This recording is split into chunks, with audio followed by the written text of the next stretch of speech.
Okay, let's go into inequalities. Our rule for inequalities that we're going to be thinking of it like, okay, is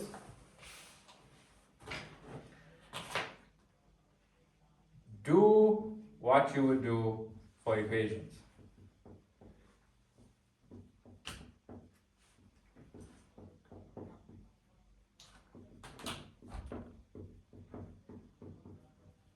But there's one difference.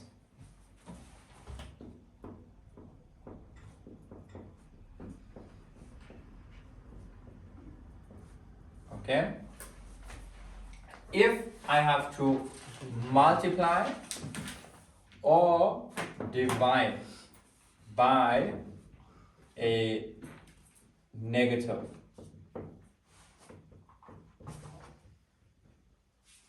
you change the Side. yeah, the side,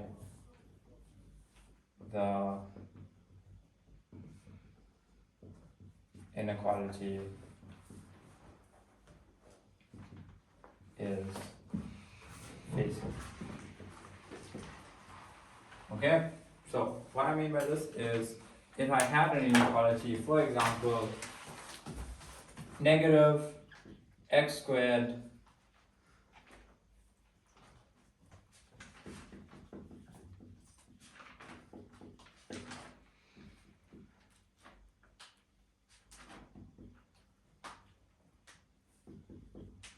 negative x squared plus x is greater than and equal to negative 6. Okay, I'm going to follow the same steps. I will bring this over to this side, negative x squared plus x plus 6 greater than or equal to 0, equating to 0, right? From there, what I will do is I will multiply each term by a negative. So I get x squared minus x minus 6 is less than or equal to 0. That's the key part. From here, I'm going to factorize. I get x plus 2 into x minus 3 less than or equal to 0. Okay, guys?